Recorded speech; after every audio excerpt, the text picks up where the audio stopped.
I'm Shannon Dorey, and in this fifth video, I'd like to talk about the 8 Nummo ancestors who were part alien Nummo and part human.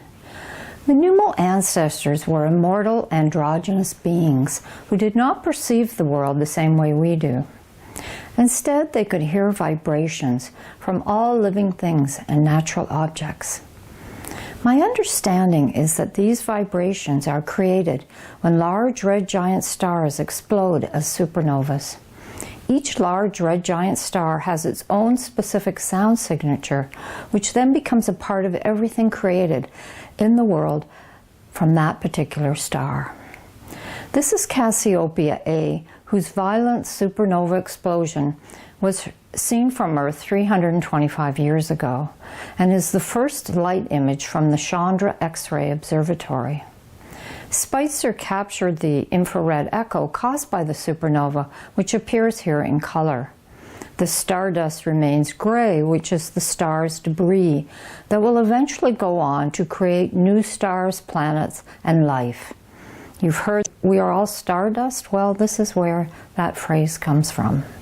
This is another image of the star's remnant, and it is inside the remnant of a red giant star that are found the musical vibrations of life. These vibrations were known to ancient writers like Plato, who lived from 428 to 347 BC, and who referred to them as the music of the spheres. According to John Boyd Brent, this is the cosmic music that Philo of Alexandria said Moses heard when he received the tablets on Mount Sinai, and which St. Augustine believed humans hear on the point of death, revealing to them the highest reality of the cosmos. Although the Nummo and Nummo ancestors had the ability to hear these exquisite sounds, the fact that humans could not disturbed them. This is because it meant that humans were separated from both the immortal and natural worlds. The Dogon elder Ogatamala indicated that animals had not suffered the same fate as humans and were tuned into the vibrations of the natural world. An example can be found during the Indian Ocean earthquake in 2004. Certain animals, including elephants, had sensed the tsunami coming and ran from it, whereas some humans ran to the shore to investigate and were drowned. In order to help humanity better understand these vibrations, the 8 Nummo ancestors tried to recreate these sounds in a form that humans could understand. The result of their effort was the creation of music and the musical octave. Because the Nummo ancestors were 8 in number, they became a metaphor for these sounds. The blowing of the Dogon Hogan's horn, Ogoburu, during the sowing festival Bulu, mimicked these 8 sounds, which the Dogon associated with a red giant star spinning the world around, as is shown in this Dogon drawing. They described the unwinding that freed everything as making a loud sound suggestive of a supernova explosion. The drawing shows a small circle from which emerge 7 segments of increasing length, with the 8th being identified with the new creation and the first in a new series. The Dogon described the 8 living things as the 8 articulations of the word, which at this stage were sounds. If you look at the white keys on a piano, you can see these 8 sounds. If you start with key A on the left and then follow right to the 8th key after it, you will find another key A, an octave higher. And this pattern continues along the entire keyboard. And I believe the concept for this is a metaphor for the infinite nature of the universe. As one star dies, another one is born from it, but with a higher sound signature. The Dogon called the sounds produced by the Hogan's horn voices, or mi, meaning 8 in all. This Dogon musician from Griel's book, Mass Dogon, is playing what appears to be a ram's horn. Because the alien Nummo and Nummo ancestors had horns on their heads, they were associated with horned animals like rams and horse antelopes. And it is likely that the Hogan's horn was made from one of these animals. The line of chevrons to the left on this drawing depicts the 8 voices of the Hogan's horn, described as vibrations created on a spiraling line. Although the 8 Nummo ancestors were part human and part alien Nummo, they looked more human. This is because even though they had fish and serpent-like lower bodies, they had human upper bodies. They were associated with birds because the alien Nummo had gizzards like birds and could move at the speed of birds. Creatures like sirens, who were part human and part bird, and mermaids, who are part fish and part human, can be identified with the 8 Nummo ancestors. Robert Temple wrote that initially Homer thought there were only 2 sirens, but Plato claimed there were 8, because that number matched the numbers of the musical notes of the octave. Mermaids appear in ancient cultures all over the world and are associated with music.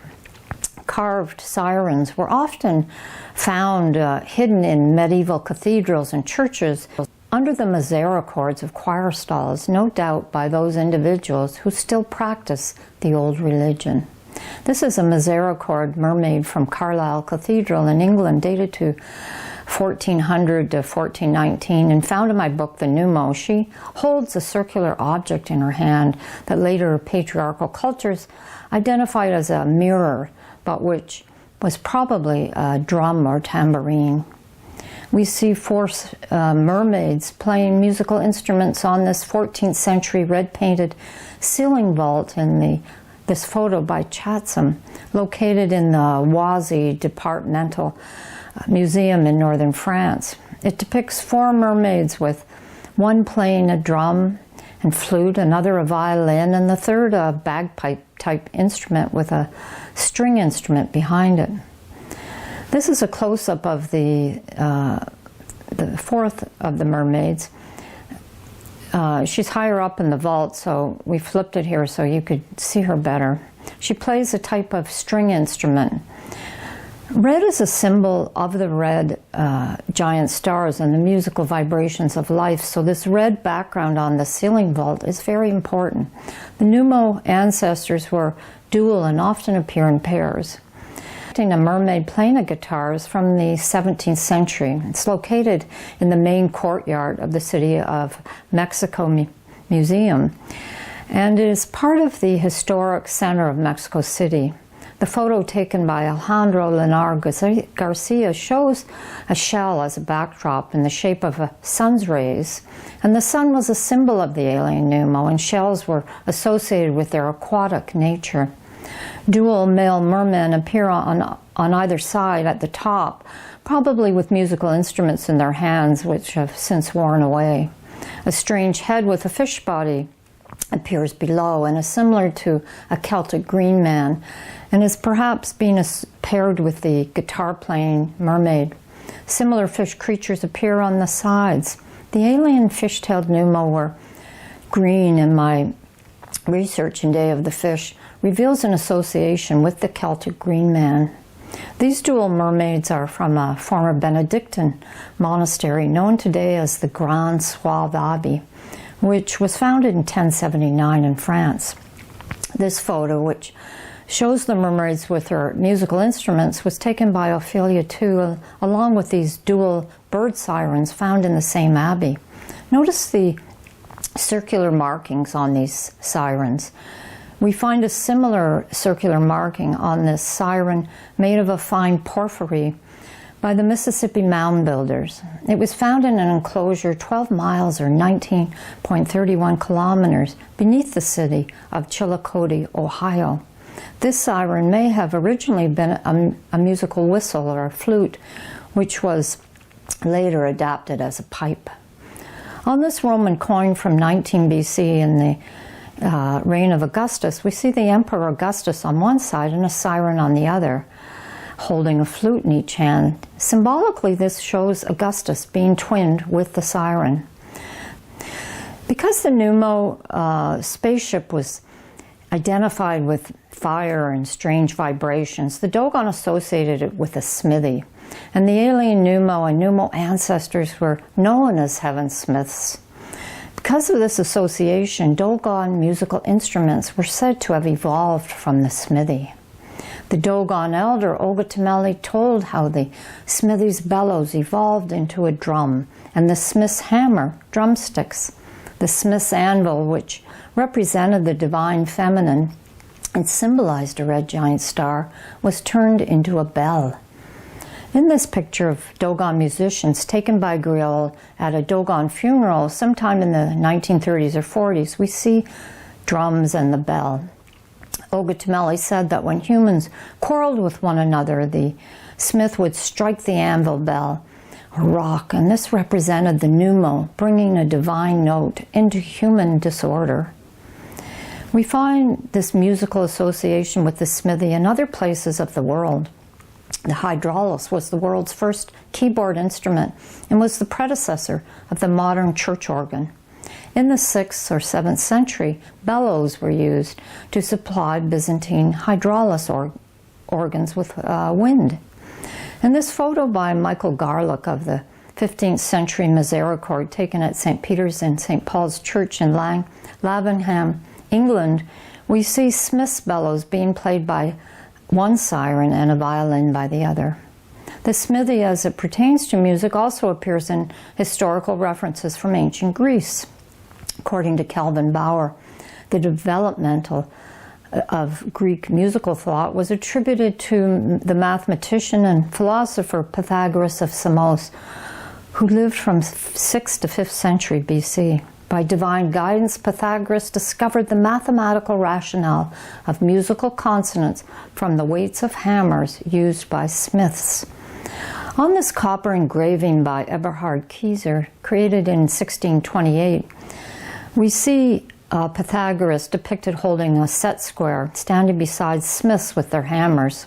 The set square was referred to in a previous video because it was a symbol of the Apostle St. Thomas, shown here in the Church of Notre Dame at St. Tegenic in Brittany, France.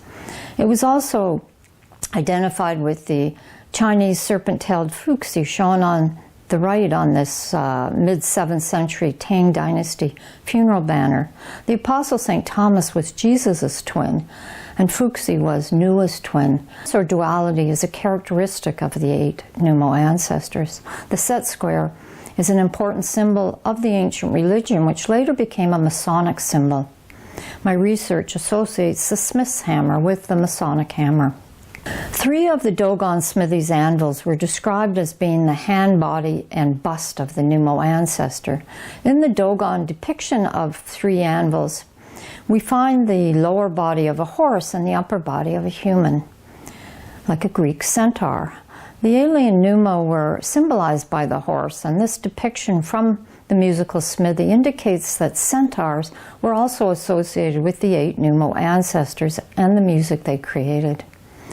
This is a fresco of the Greek centaur King Chiron teaching Achilles how to play the lyre. This fresco is from Herculaneum, located near Mount Vesuvius, an ancient Roman town destroyed by a volcano in 79 AD.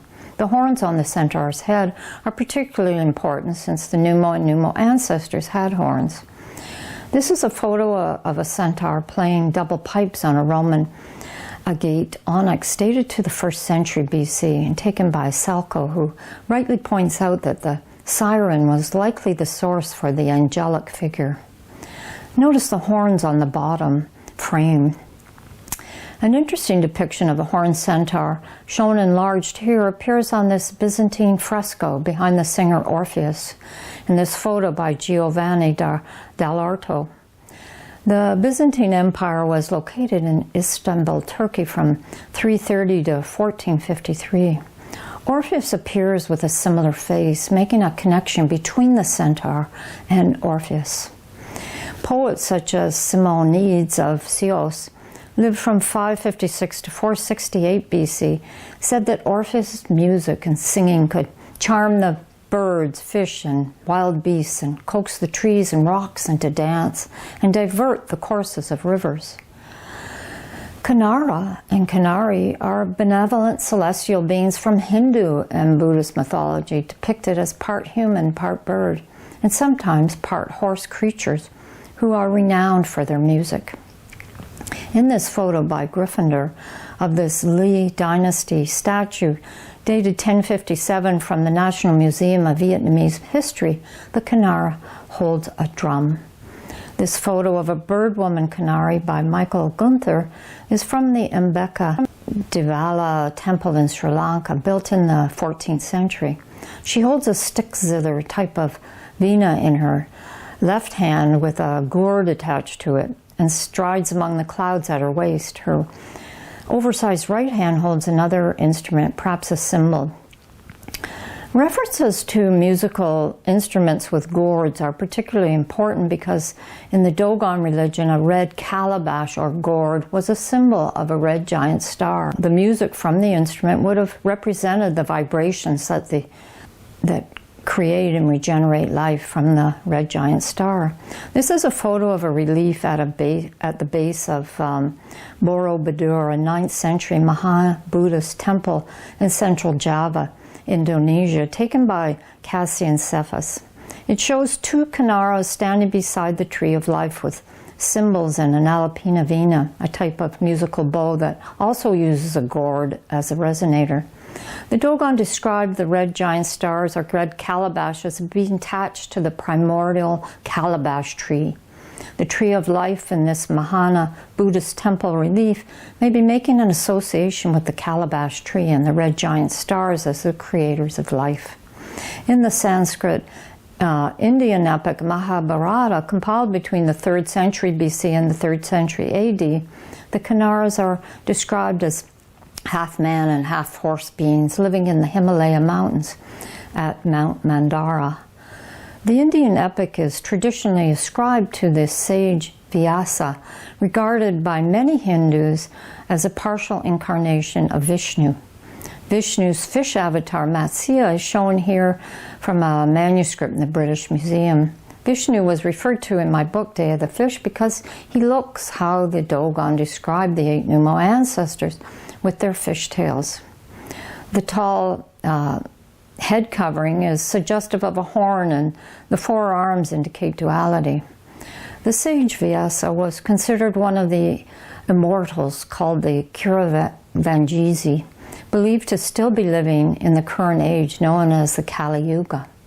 The 8 Nummo ancestors were also immortal beings and presumably still alive today. The serpent was the expression that Ogatameli used most often when referring to the alien Nummo, and many ancient musical instruments were shaped like serpents or snakes or had drawings of serpents and snakes on them. Chinese musical instruments, including lithophones, show dragons and Nummo-type beings. The Nummo were aquatic beings, and this is a fish stone chime from the Chinese Yin ruins photographed by Gary Todd and dated between 1350 to 1045 BC. A wooden fish, also known as a mokuya, is a Chinese temple block wooden bell or mayoya. It is used as a percussion instrument by monks and lay people in the Mahayana tradition of Buddhism found in Asian countries. The original type of wooden fish is in the shape of a dragonfish hybrid creature. Along with a large temple bell and drum, it is found suspended in front of Buddhist monasteries. This is a mokuya or mogyo at Bongwansa Temple, founded in 894 in Paju, South Korea.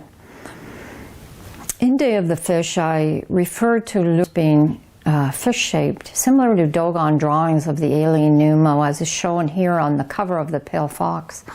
This is a Roman sarcophagus showing a lute on the far right with the tail of a fish from Hada Gandhara, a Greco-Buddha archaeological site in Jalalabad, Afghanistan, dated to the 1st century.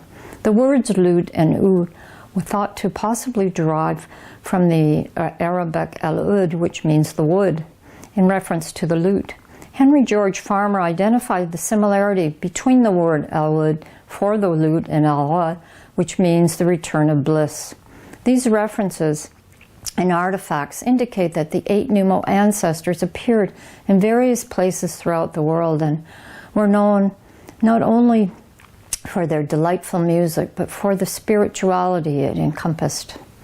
My next video will continue with this theme of music and how it relates to astronomy and the constellations Centaurus, Sagittarius, and Virgo.